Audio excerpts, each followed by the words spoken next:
Welcome back, everybody, to another episode of Part 2, The Sequel Continued. A podcast where we watch movies with some friends, discuss them, and then think up a sequel that only your granddad asked for. That'd be right with this movie. I am your roommate, Roger. And I'm your roommate, Xavier. And this week we have a brand new roommate. Go ahead and introduce yourself. Hello, I am Mikey. You can call me Michael, whatever. Let's just go with Mikey. Okay, Mikey, who are you? What do you do? I'm a person. I do lots of things. I game. I for a living I do IT stuff. But for fun, it's all about the video games and podcasts, baby. Video games and podcasts. I can get behind that. So as Xavier said earlier, we watch a movie every week, and Mikey chose this movie for us. Xavier, can you give us an explanation as to what that was? Oh man, Hard to Kill. A movie that was hard to watch. A Steven Seagal leading action flick, I suppose if you can call it that, about a man sent into a coma after the death of his family, and then awakens from that coma to very slowly and anticlimactically take revenge. That's right. Mikey, was there any specific reason you chose this movie in particular? I'm not a big fan of Steven Seagal in general, but you shouldn't I did be. I did watch the trailer, and I laughed a lot. So I was like, I don't want to take this too seriously. I think it'd be extremely fun. fair. I will say I had a pretty fun time watching it. I laughed very hard at some of the scenes that were placed before me. Let's see. So I'm not gonna skip it this week. Spoiler alert. I actually didn't check to see when this movie came out, but there will be. Sound the alarm, Mikey. Give us your best spoiler alert alarm sound. Spoiler alert! Alarm sound.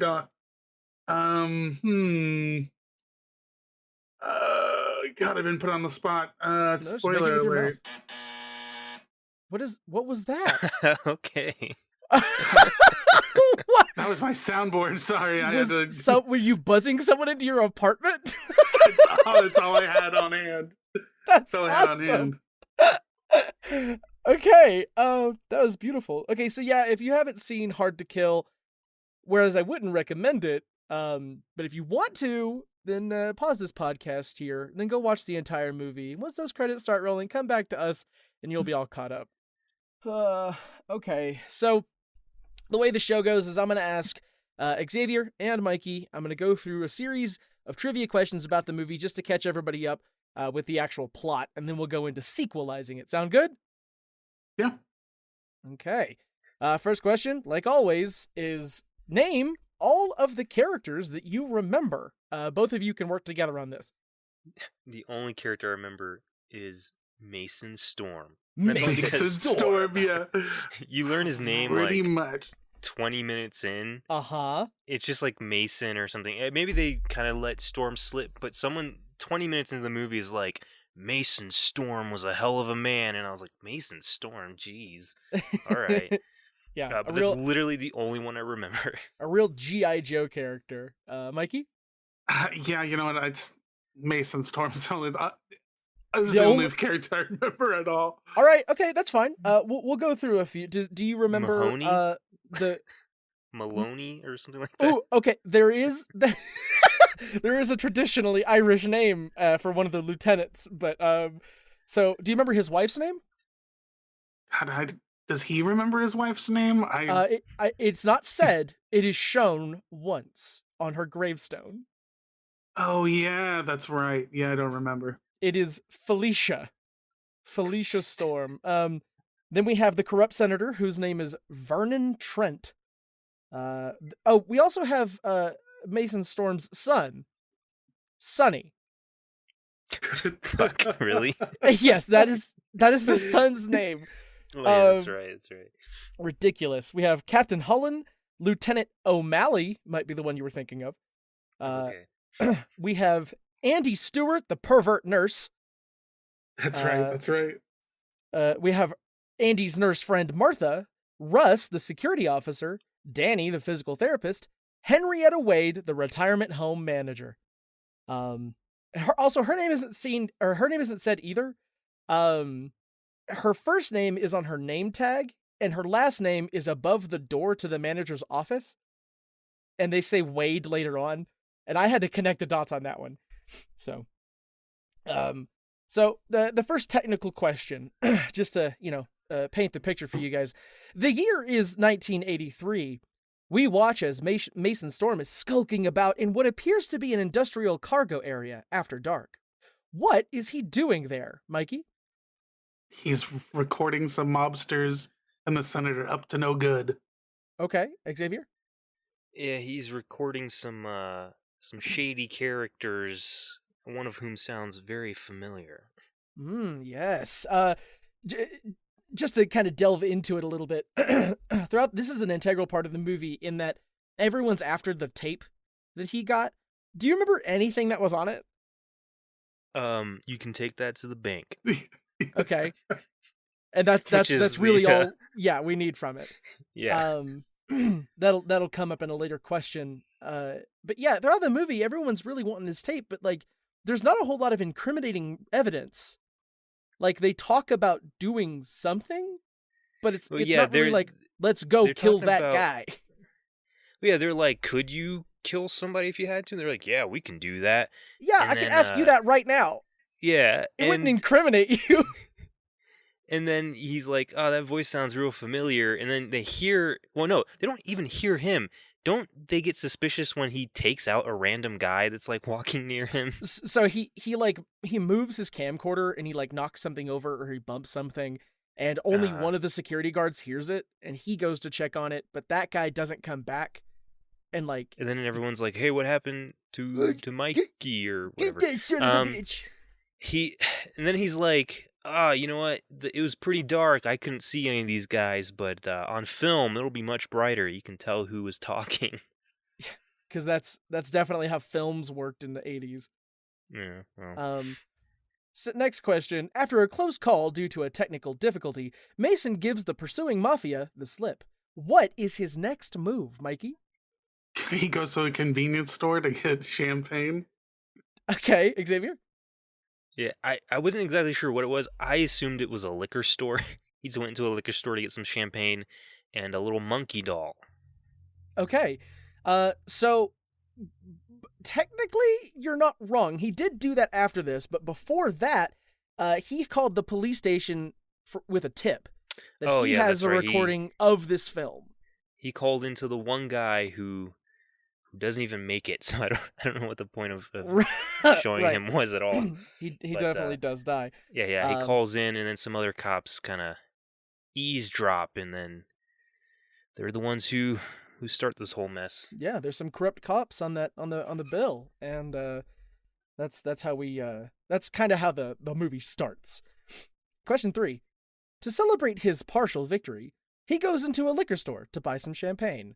Either to celebrate his victory or to celebrate the Oscars, which he mentioned twice before this. Oh yeah, they mentioned the Oscars a lot in the beginning of the movie for no reason. Right. But during his visit, some goons come in to rob the place. How does Mason Storm save the day, Mikey? He does what Mason Storm does. He beats the crap out of him. Okay, Xavier? See, I was going to say he doesn't save the day because that clerk gets fucking blown away. That is correct. The answer I have here is he fucking doesn't. Oh, okay. It's only after the clerk gets shot that he jumps into action, which isn't really jumping. He kind of lazily invites himself into action. So I think this movie was released in 1990. I'm not sure, but Okay. I thought this was like the height of like Seagal era, like flicks or whatever. But he was. I thought at some point he was like a badass, but I guess he's always just been kind of lazy and not in good shape and just slow to action, I guess. I don't know. Yeah. I thought it was going to be better action since it was an older one, but no, it was not. This was definitely in an era where we had action heroes who were fast moving, who did like on-screen like combat, and Seagal, who infamously is known for his fakey fake nonsense martial art, doesn't do that.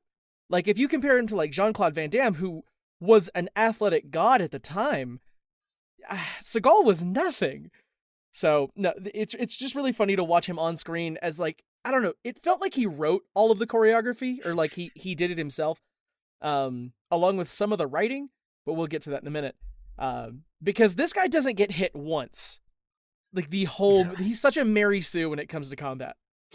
Let's see. So yeah, he beats up these hooligans, and when the police show up, he goes home with his champagne and stuffed monkey. I hope he paid for them. Let's see. Question 4. Mason finally arrives at home. His ponytail sucks. Before he goes upstairs to visit with his wife and child, what does he do with his surveillance equipment, Mikey? He puts it in a cabinet. Okay, Xavier? Yeah, apparently he tucks it into a secret compartment, which you wouldn't know until later in the movie when he literally rips it out of a wall. Right. I'm so glad y'all said that, because that wasn't a question, but it should have been. But yeah, we'll get there. But yeah, he puts it in what I thought was like the pantry, or just like behind some like cans in a cabinet. Yeah, except or something. he did make a remark about cleaning out the icebox, so it might have been like a hidden refrigerator. I don't know. Maybe. I don't know. It was so vague and unimportant that like it would be difficult in my eyes to know the audience would remember that for later. Let's see. Question number 5. We're given a scene where Mason and his wife get very comfortable together, which seems to be an excuse for Steven Seagal to gently cup some boobies. But before we get to see any real action, what happens, Mikey? He has to go put his kid to sleep because he's been staying up and wouldn't go to bed without cookies and orange juice. Okay. Xavier? What? I don't remember that at all. Cookies and orange juice? I know. It just stuck with me because it was so fucking not good. I guess I wasn't paying attention to that because he goes and talks to his kid, but afterwards he starts getting it on with his wife. Right. She plays with his ponytail so much during that scene. It threw me off from everything else. But these guys sneak in with guns, with large hunting rifles. So Mikey, this is after he has prayed with his child and given him the monkey, and apparently cookies and orange juice. I don't remember that either. I don't have that written down, but yeah, this is whenever he's getting very frisky with his wife, and some folks come in. They come in. They shoot him at least half the length of a room away with a shotgun. And he just kind of reels back. Then they kill his wife. Then they shoot him again. Then they plant a bunch of evidence around the room. Then they find the kid, or the kid like appears, like he like presents himself. Yeah, the kid like goes to check and then takes off running and jumps out of a window. He jumps out of a fucking window. This kid's like 8. Like a child jumped out of a window. I don't know. That's like the most radical thing about this movie. But yeah, the kid gets away. Congratulations to him. Question number 6. At the hospital, some dramatics go down. Mason Storm is pronounced dead, but Lieutenant O'Malley finds out what, Mikey? He is not actually dead. He's still alive. Okay. Xavier? Yeah, Mason Storm is pulling through, which is... What does the guy say? He's like, what do you want? He's like, why? I got a live cop. Yeah. This is a very, very awkward way of saying that. He's like, I got a live cop. I don't even know what to do with him. What does O'Malley plan to do about this, with this information that only he has? I mean, he's gonna not tell anyone and keep it under wraps because bad cops. Right. Yeah. He essentially tells, like, he almost threatens this doctor to... Yeah, he, like, forces himself into the operating room. Yeah, and he's like touching stuff. And yeah, he's like touching. He grabs his hand. He's like, "I'm gonna make sure everything's right." And it's like, God, stop it. But yeah, so he essentially makes sure that Mason Storm goes John Doe and hides his surprise living, this alive cop. Question number 7. 7 years later, Mason, now going John Doe, is still in a coma, and we can tell that time has passed due to his very bad, very fake facial hair. Obviously, he wakes up, but I want to talk about how much of a creep this fucking nurse is. Oh Mikey, my can God. you give us some examples of Yeah. what the nurse did? One of my favorite parts, when she pulls a cat out of nowhere. You just need a little yeah. pussy, and then pulls a cat from nowhere. Xavier? Yeah, she's been talking to him. At one point, she makes a reference about his penis, I think, Uh-huh. which was fucking weird. Yeah, I want to talk about his facial hair. Like, this dude's been in a coma. We can definitely Why do does that. Why does he only grow a goatee? So it is specified later, when he's trying to eat with some chopsticks, that he, like, his mustache gets in the way, and he turns to the pervert nurse and he's like, "Did you do this?" And she's like, "Yeah, I was trimming it up when you were in a coma," essentially. She only trimmed the sides and let the rest of it get all fucked up. Yeah. Like, Uh, it's okay to have a goatee, fine. Steven Seagal right now has a goatee, but like the hair that was growing over his lips was not okay. And I don't know. part of it was also white. Yeah. Like, Yeah, I don't no. know. Overall, it was just very bad. So on top of like this nurse constantly calling this coma patient her boyfriend, she brings him some pussy, which is just a kitten that they have let into the hospital. And she even pleads him to wake up soon, as she is peeking under his sheet at his allegedly enormous hog. So another reason I think Seagal wrote this. Yeah. I don't think he Absolutely. wrote it, but he definitely probably had some input in there. Yeah, definitely. What were you saying, Mikey? I was saying absolutely. Yeah, There's no way you didn't. it's ridiculous. So Mason Storm goes through some incredible acting skills, and he wakes up, and it's made an ordeal. I was confused. Hold on, I'll explain this in the next question. As Mason is getting awkwardly massaged by Danny, the physical therapist, a suspicious doctor enters the hospital. Who is he, and what does he want? Mikey? Well, he's a undercover, either a cop or a mobster. I can't really tell which one, but he's there Okay. to kill. For some reason, they know he's there. They're Right. there to kill him. Xavier? Yeah. Man, he was like a hitman in disguise, but like, was he a cop? He didn't die in this sequence, did he? No. Like, they just escape in the car, right? So does he pop up again as one of the cops later? I can wasn't tell paying you that much exactly when he attention. pops up and when he dies. But so yeah, this guy's an undercover. He's part of the mob. He's part of the mafia, and he's there to pull a hit on this John Doe. Now, up until I want to say late last night, I didn't know how he knew that this now alive John Doe was Mason Storm. I realized that a call was made. An order was put to the hospital that whenever this John Doe wakes up, to call this police department and get a hold of O'Malley. But when she calls, O'Malley no longer works at that department. So a corrupt cop gets word of John Doe's awakening. Yeah, right? Although she doesn't specify who he is, because she doesn't Right. know. It just said to call this person. But So I they guess do they're know that just assuming. O'Malley and Mason were good buddies. Yeah. So that's my only assumption. It's still, it's not as ground as I want it to be, but I mean, that's just where they have to leave it, I guess. Yeah, so it's a mob man. He's here to kill Mason. But how does he know he's dead? And then we just discussed that. So, question number 9. After the most dramatic Benny Hill / Scooby-Doo elevator chase sequence, the pervert nurse and paraplegic hero escape the hospital.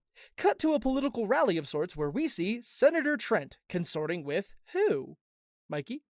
God, this escapes me. Probably another mobster, but I don't remember. Every scene with Trent was just kind of lackluster. He's just kind of like he's just kind of the senator, and he's corrupt. Yeah, I don't remember who he was meeting with. The only reason this scene was even notable to me was because before, when Mason was in the hospital and they were talking about, the news was like, oh, this cop and his family were just murdered and stuff. he was giving like a I don't know what you'd call it, a statement, but he was all teary and like pretending to be teary and stuff.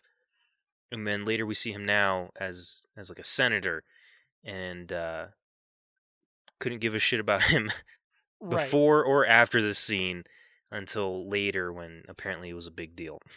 Okay, so the person he's consorting with is literally the murderer from the hospital. Oh. Yeah. The murderer he's literally like, they got away. I couldn't kill him.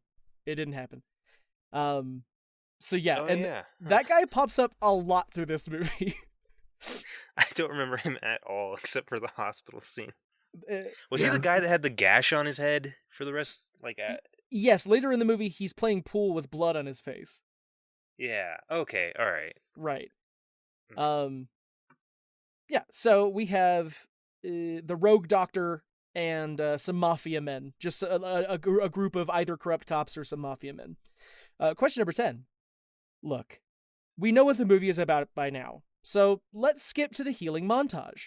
Mason wants revenge, but must first get control of his body and mind once more. What are some activities that make this miracle happen? This is kind of a list, so both of you can work together on this. Acupuncture weed. Oh yeah, the acupuncture. acupuncture that he lights up. Yeah. I don't remember much else, but I do remember the scene where he, fuck, he's literally just in his what where are they, by the way?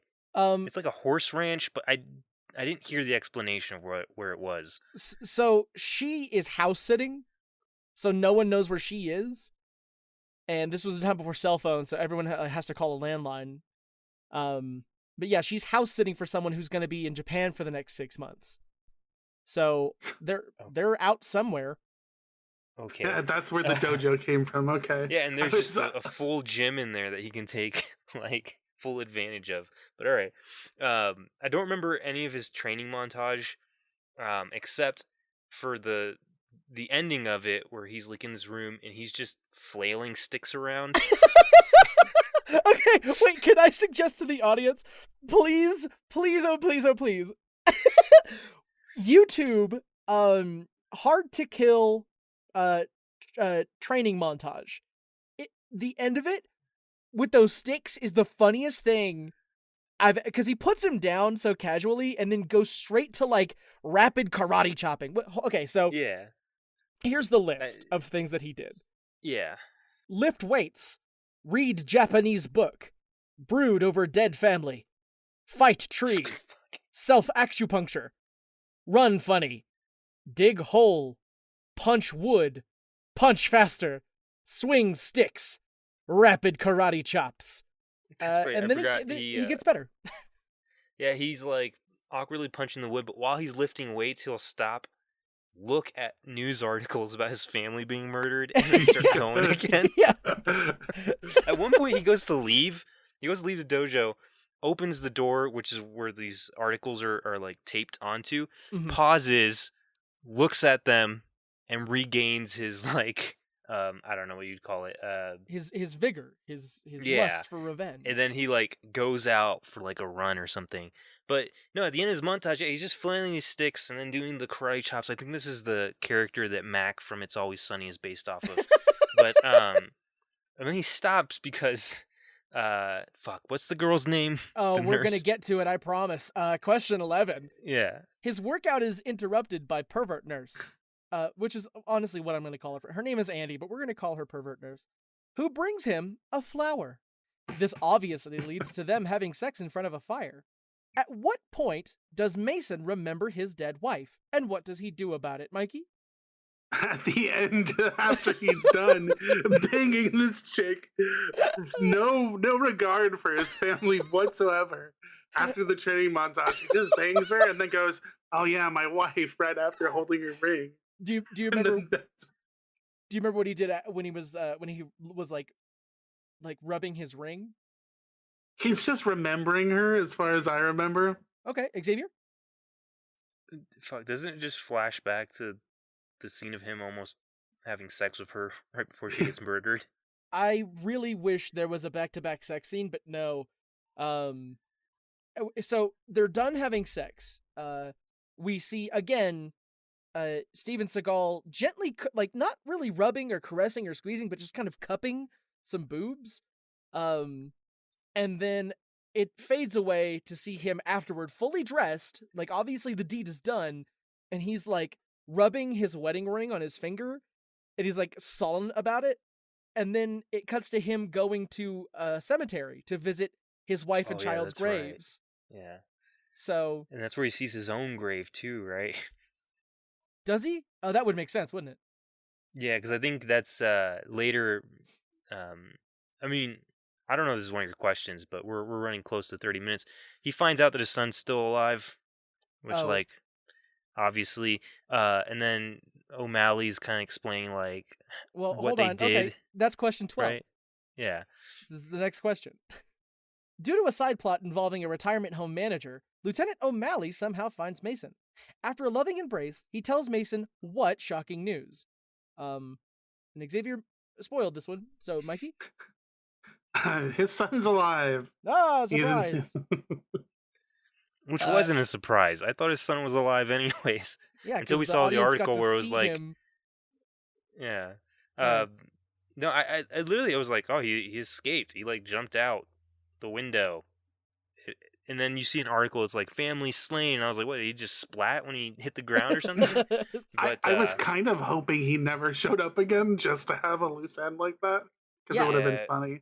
And so, nah, like, it, Lieutenant O'Malley puts him into some kind of witness protection thing, but doesn't With his own change his family. fucking name from Sonny. no, Like- He changes it to his mom's last name, which is Wade. he's just like, I gave him I put him in a boarding school under my mother's, or under my maiden name or whatever. Right. And yeah, that was the extent of him hiding this kid. Question 13. Something O'Malley said about the tape. Obviously, they're discussing, like, the revenge plot at this point. But something O'Malley said about this tape, that he was trying to find phrases to repeat, phrases to repeat, phrases to repeat. How does this help Mason identify the man from the footage, Mikey? Oh God! I mean, I think this is the part where he recognizes that he's the take it to the bank line, and recognizes that the senator is the same guy. Again, this is one that Xavier spoiled earlier. So, yes, Vernon Trent, his old friend, running for senator, saying, you can take that to the bank on TV, which is something he also says in this special recording. Yeah, except his catchphrase that he says as senator doesn't necessarily match with the phrase he says on the tape. I think, like, as a senator, he's like, and you can take that to the bank. And on the tape, he's like, blah, blah, blah, that to the bank. And it's like, okay, I mean, I guess, sure. Do you remember the line that Mason Storm says after he learns this revelation? No, because half of this movie I could not hear. The audio was so low. But I just heard him mumble something along the lines of, like, it's not going to be your day, Senator. I have no idea what the fuck he said. Mikey, do you remember? I honestly don't. He said, I'm going to take you to the blood bank. That's right. Yeah, so good. Last question. The last 30 minutes are nothing but shootouts, chase scenes, family reunions, O'Malley's death, and bad fight choreography. So let's jump to the very end. How does that go, Mikey? Just how's it end? Well, Mason is gonna kill the senator, but then all the cops show up and say, "Hey, we got the tape. You're good." And so he doesn't kill him, and he rides off to the sunset with his son and his new wife. Okay, Xavier? Yeah, all I remember is up to the point where all the cops around, they're like, drop it, we'll shoot or whatever. And then the one cop shows up and he's like, hey, we got the tape, we saw it, we know you were framed. Or I think he says, we know you were set up. Right. But I don't exactly remember what he was set up for. Everyone thought he was dead anyways. Well, he was set up in the sense that they planted a bunch of evidence in his bedroom. Yeah, but did they say what that was to? Like, what they His drugs and other stuff? That never came back to us. Okay. So, man. But yeah, the cops are just like, we know you're the good guy. And then I don't remember what the fuck happened after that. Yeah, we all saw the tape. That's why everyone in this room is pointing a gun at you. But yeah, So we're not pointing a gun at you, the guy holding the dude at gunpoint. We're pointing a gun at the guy you're holding at gunpoint. We're all holding him at gunpoint. We're all just taking a turn at this. So yeah, the movie ends with Vernon Trent getting arrested. A news member saying something along the lines of like, here's the weather report for tomorrow. Freak storm strikes again. And Mason says something along the lines of like, we could use a vacation, and then the movie ends. So it's at this point where Mikey, as our guest, using the following action that we just discussed, how would the sequel start? Well, they've got to start with them on vacation. Okay, It's immediately after. It has to. beautiful. Has to be that. It's got to be a change of scene. Where'd they go? God, let's say Hawaii. I feel like that's it's got to be the vacation, the vacation spot in the 1990s, right? Okay. They drove that convertible all the way to Hawaii because it's Steven Seagal. So yes. So Mason Storm, Pervert Nurse, and Sonny all go to Hawaii. They're having a good time. You know, they're eating pig off of the spit. They're enjoying some pina coladas or some coconut flavored drink. I don't drink alcohol. I don't know what I'd be saying. And but something goes wrong. Something happens. Give me an inciting moment, Xavier.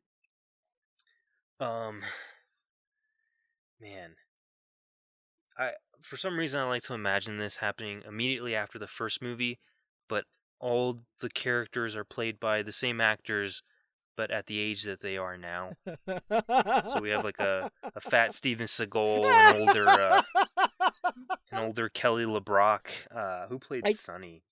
I don't know. He doesn't have any more than 4 credits on IMDb though. Zachary Rosencrantz, that's right. Yeah. He's 52 at this point. Wonderful. Or 50. But man, so Sonny, he's got a little disposable camera. And they've been on vacation for a while, huh? Yeah. So he's got a little disposable camera, and he takes a picture of the wrong guy. And then now the Hawaiian mob is after him. The whole that classic Hawaiian mob. Mikey, give us the head of the Hawaiian mob. Who's he played by? Oh God. I mean, for no reason. Okay. The Rock. Okay. See, I was gonna say Jason Momoa, but so yeah. It was you had a few people you could have chosen from, but that was definitely on the top. So wonderful. So Dwayne The Rock Johnson is not the actor, but the person. He is the person playing this character. Is the head of the Hawaiian mafia.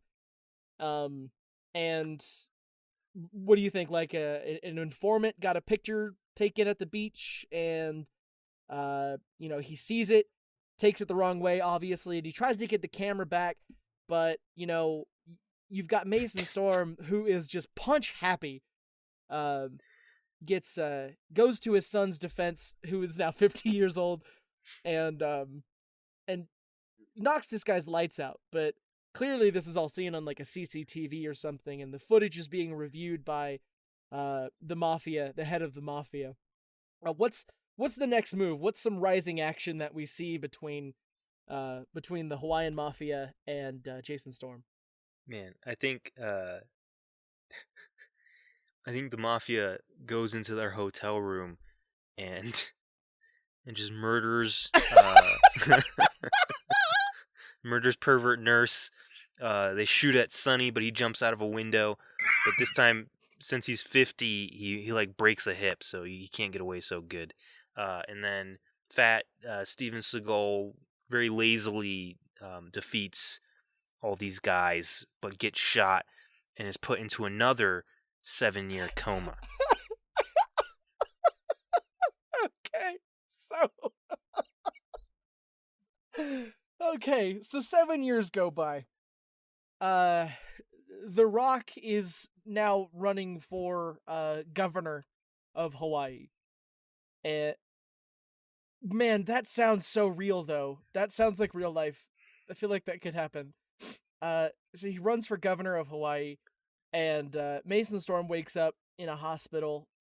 He finds probably a new nurse, you know, who has such a crush on this old fat man, but New his nurse dick's is just like, so big. yeah, so she's like, I bet if I could see past your gut, you'd have a schlong, like a huge one. But, Um, Mikey, what's his first move after waking up?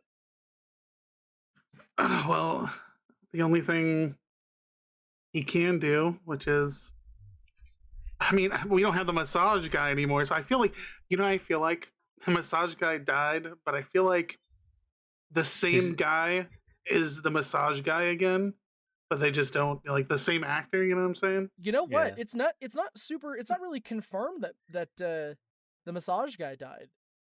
So Okay, so let's say he Well, I comes mean- back I mean, to get the a hitman- massage. he was in Yeah, a so 7-year coma. Is he comes back and he's just like, oh shit, it's you again. Yeah.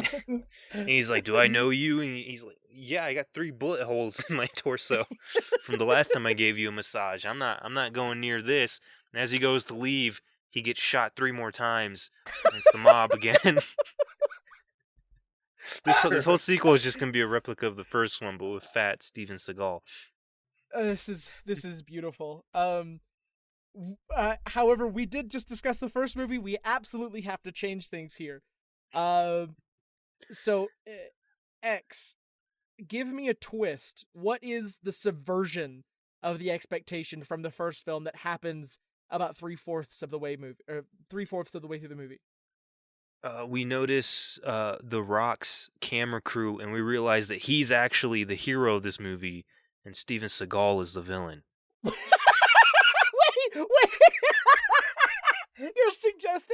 You're suggesting that 2 movies are being shot in tandem, and the other film crew can be seen in this movie? Well, yeah, that's how we know when to switch points of view. Okay. Oh my god, this is amazing.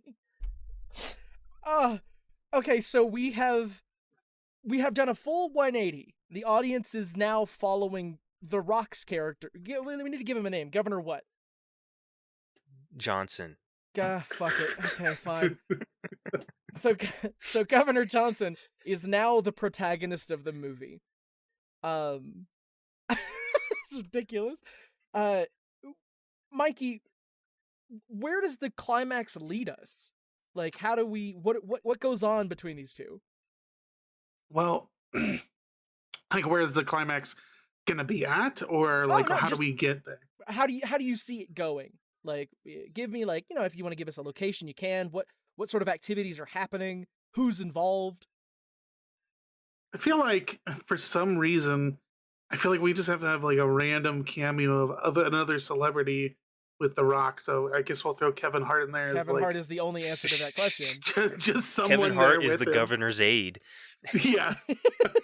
And now, while The Rock and Steven Seagal are battling it out, Kevin Hart has to fight Sonny, the 50-year-old with the broken hip. Okay. So, God, that is such a funny sentence on its own.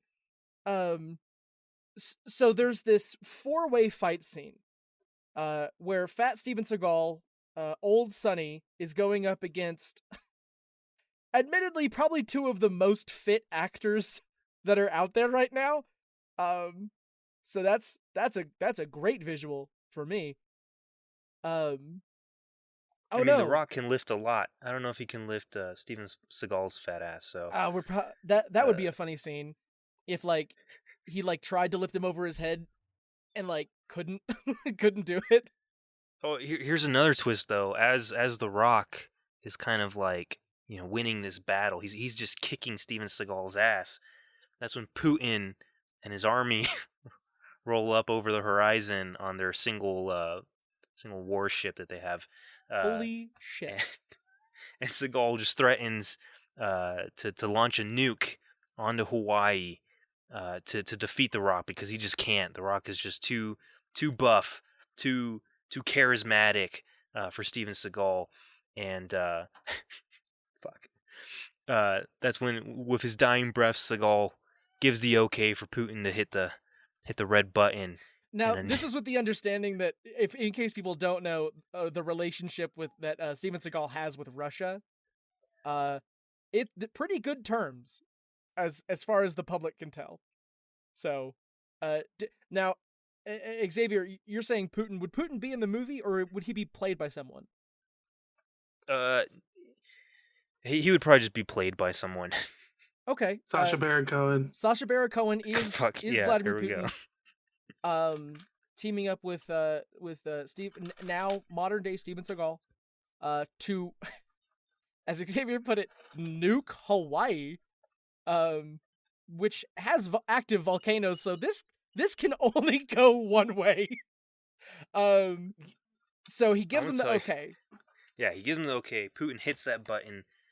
A nuke torpedo shoots out from the bottom of this ship, busts out of the water, headed straight for Hawaii.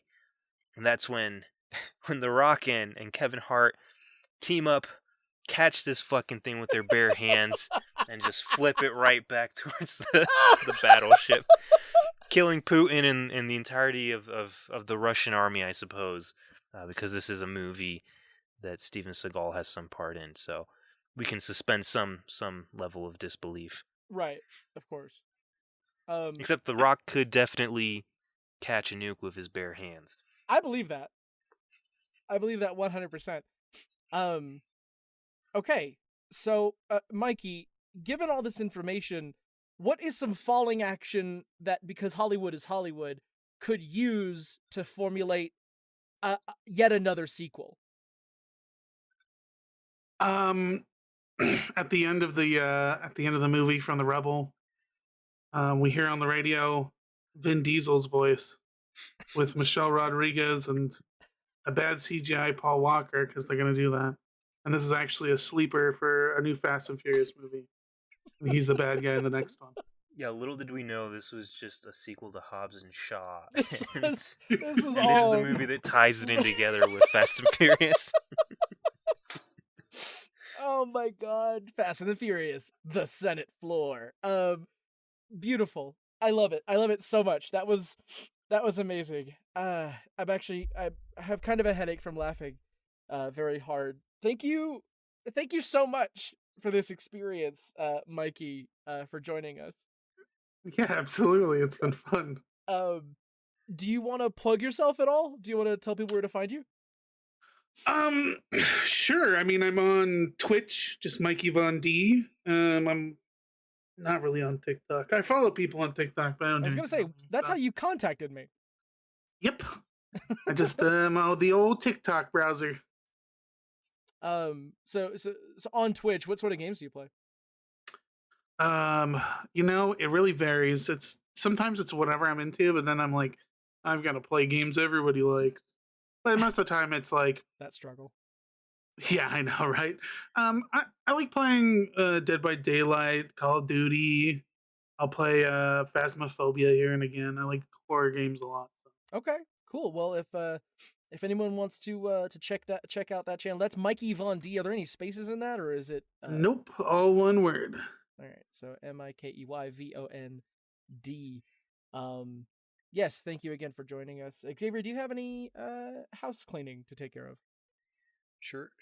If you enjoyed this episode, go ahead and give us a follow. Let a friend know about it. Give us a review. Do whatever you can to help us out here, because we want to keep making this. We want to make it for more people. We love our audience thus far, but we want to grow it, and we want to have share these laughs with as many people as we can. Also follow us on Instagram. We post little mock-up posters for these sequels we come up with on there, as well as clips and, well, not necessarily clips, but images from the first movie. Usually it's just all I can find. Yeah. Otherwise I would post like my favorite bits from it, but I don't want to have to scroll through these movies again. They're so terrible. But that's going to be part 2_pod on Instagram. Just give us a follow, give us a few likes. You can also comment on there. Let us know what you think about the episodes, just the podcast in general, what you'd like to hear, what you'd like us to watch, just all that good stuff. Yeah. I'd like to give a personal thanks to Peyton Pedkiss. He is responsible for our beautiful outro and intro music. I don't know why I said it in that order. Very talented musician, very good friend. And I'd also like to say thank you to all of you listening. Without you, we'd probably still be doing this, but we do appreciate you being here. Any final words? Serendipity. Very good. All right, everybody. I have been your roommate, Roger. And I've been your roommate, Xavier. And I've been your roommate, Michael. Good. And we'll see you next week on part 2. The sequel.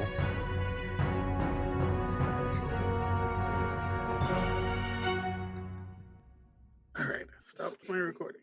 Oh. Mikey, you're supposed to say continued. Oopsie. Continued. There you go. All right. Very good. Okay, now I'm going to stop my recording. Please add that in. Oh, I will. Yeah, no, for sure. It's all staying in.